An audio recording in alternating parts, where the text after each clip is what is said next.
نحمده ونصلي ونسلم على رسوله الكريم اما بعد فاعوذ بالله من الشيطان الرجيم بسم الله الرحمن الرحيم اللهم صل وسلم وبارك على سيدنا ومولانا محمد عبدك ورسولك ونبيك وحبيبك الأمي وعلى آله وصحبه وبارك وسلم صلاة وسلاما عليك يا سيدي يا رسول الله وعلى آلك وأصحابك يا سيدي يا حبيب اللہ۔ آج کے اس دعائیہ تقریب کی میزبان اور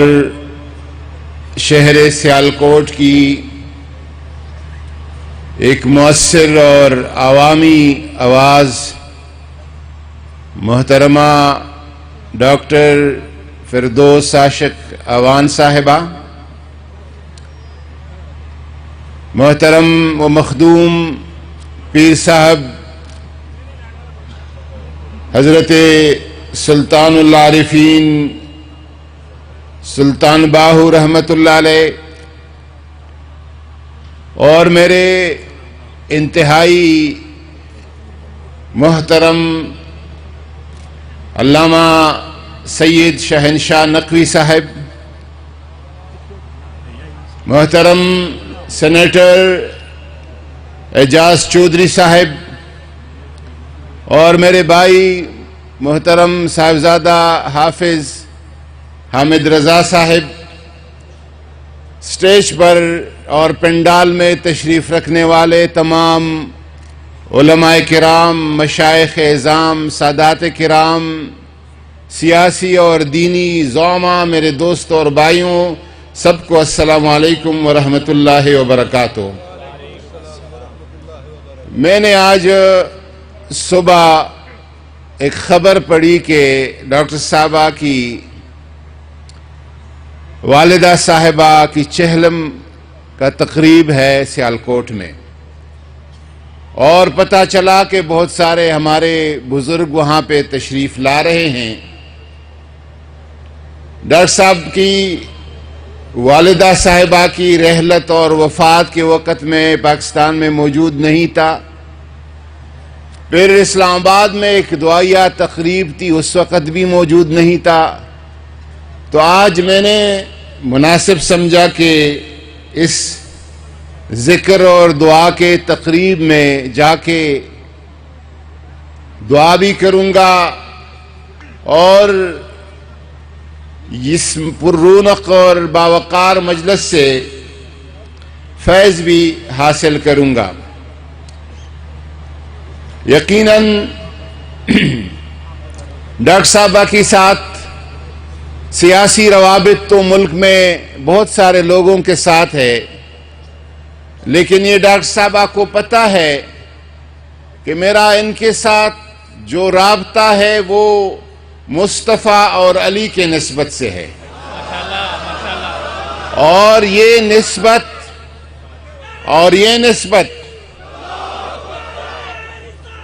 یا رسول اللہ، اور یہ نسبت نہ دنیا میں ٹوٹتی ہے اور نہ آخرت میں ختم ہوتی ہے۔ انشاءاللہ قیامت کے دن بھی ہم سب حاضرین اپنے مصطفیٰ کریم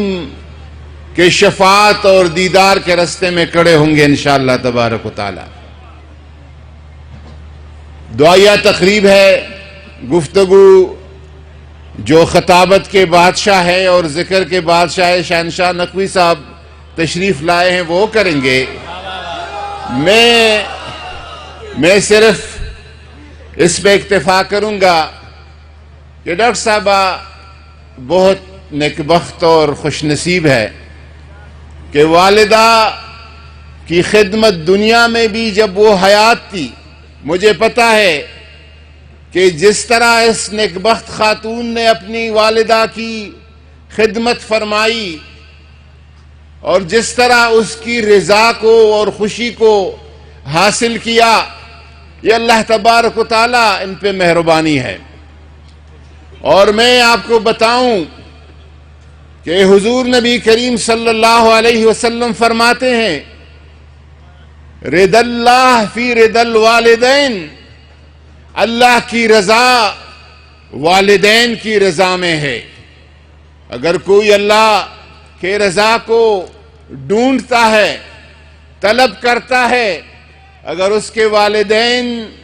زندہ ہے تو ان کی خدمت کرے، ان کی رضا حاصل کرے، اور اگر وہ دنیا سے پردہ ہے تو ان کے ایصال ثواب کے لیے صدقہ کرے، خیرات کرے، قرآن خوانی کرے اور دعا کرے۔ یہ رضا ہے اللہ تبارک و تعالیٰ کی۔ ایک روایت میں آتا ہے ایک